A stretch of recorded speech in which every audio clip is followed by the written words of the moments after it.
Welcome, ladies and gentlemen, on Commodity TV. Gold, silver, platinum, palladium, and stocks. The precious metals market is booming, and the bull market is entering its next phase. Short notice, SRC Swiss Resource Capital AG works on behalf of and for and paid off also for the account of the following companies mentioned in the program: Gold Mining, Fortuna Mining, Vizsla Silver, Endeavour Silver, Equinox Gold, MAG Silver or OR Royalties, Gold Royalty, and Discovery. Yeah, ladies and gentlemen, gold and silver are really moving. We have the breakout here and it looks all fantastic. I think this chart here shows the absolutely main reason, to be honest. And I think this is from, I don't know, I'm not sure, but from Bloomberg derived. But you see here, since 30 years for the first time, the gold holdings as a percentage of foreign reserves are higher now than US treasuries in the central bank's balance sheets. And I think this tells you everything. The US treasuries and the US dollar have lost a lot of confidence, and gold is the real currency. Yeah, let's have a look on gold. The pointed figure chart really shows it. We have here, I'm sorry I couldn't draw it in, but we have a buy signal at $3,550 here. It was really not possible to do that. And you see here, really, we have the breakout again, and the next upward movement has started, and the next breakout is in the making here and really done. To my understanding, on 30th August, the sharp upward movement began in China, with several mining stocks trading at limit up, meaning that at plus 10% they were halted. And our pointed figure chart looks extremely good. The first price target of $3,550 to $3,600 is now reached, and we have a buying formation again. And the next targets are $3,739, that's in between, and $4,200 per ounce of gold. So I think this could be reached by the first quarter next year already, or let's say in the first half at least. Silver is even more bullish, to my understanding, because of the special situation in the deficit in the market. But the chart shows really, really clear a breakout. We already were above $41, so that is also done. The next price targets short term is $46, then $52, and then $63 per ounce of silver. And we see this already until the end of 2025, latest Q1 2026. Our long-term price target is at $111 per ounce silver until 2030. I think that is realistic. I know it sounds a lot, but I think this is possible. Platinum, also interesting. We have a breakout here, great formation. $1,800 would be here the next price target. And I think this looks really good because the market is also in a deficit. Palladium, the chart shows the start of an upward reversal, but it's not yet sure. But the chart is also working on a buy signal, which we see at $1,170 per ounce. And after this, the path should be clear to $1,370 per ounce platinum. Yeah, I want to give you also some insights into the markets, and I found this post on X, which is really interesting because we know following in the footsteps of the Chinese pension funds and life insurers, now the Indian pension funds are also allowed to invest in gold. Those are new buyer groups in addition with very deep pockets. And to make it very easy, the slogan, gold $10,000, here we come. Silver $100, here we come. This is how I see it. LBMA stocks in London at the end of July. Sorry, I couldn't get the August holdings because they were not yet published, but I hope to get them soon here. And you see, they are going sideways. Yeah, we will see what is real and what not. But as far as I heard, only 155 million ounces belong directly to the LBMA, and that is really only 20% of current holdings. So gold and silver doubled during the 3-year bull run, which is really fantastic. And I think this will move on, to be honest. Yeah, the paper market and the physical market have long since ceased to be connected.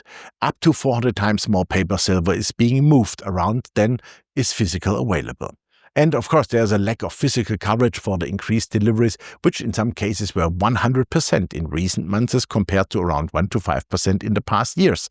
So, as I said, LBMA reserves have fallen to critical levels. Only 20% of the silver they are holding is for deliveries. And so, yeah, let's see what happens.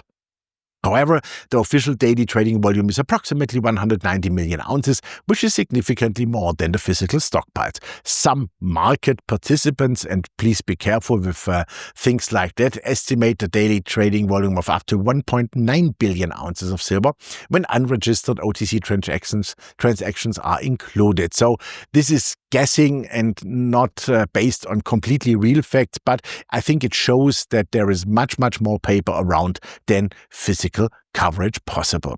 So mathematically, this is all bullshit, I would say. It makes absolutely no sense, and it shows how crazy the paper market is, and above all, how uncovered it is.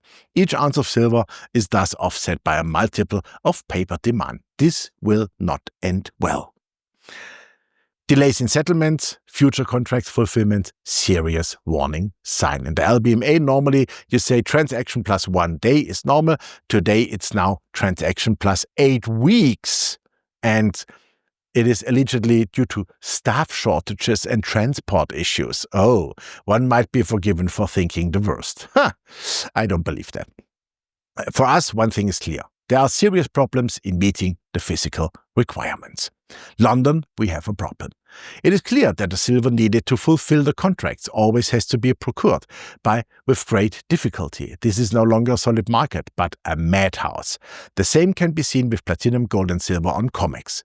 Enormous pressure is building up here, but it can no longer be relieved by the continuing rise in demand. Things are getting tight in the gambler's paradise. Added to this are the physical movements out of the Western exchanges and into various strategic warehouses around the globe, especially in Asia and the Southern Hemisphere. Take China, for example. It no longer participates in Western markets but has created its own metal hub in Shanghai, Hong Kong and Singapore. This creates parallel structures that are also settled in renminbi and not just in US dollars. They also approach mining companies directly and buy from the company gate. This gives them access to the metal before it even hits the market. As always, the Chinese are taking a long-term view, in contrast to the short-term thinking of the West. Quarterly thinking versus 25 years and more. We will see who will succeed. However, the focus is now primarily on strategy and no longer on gambling in a market that has been easy to manipulate up to now.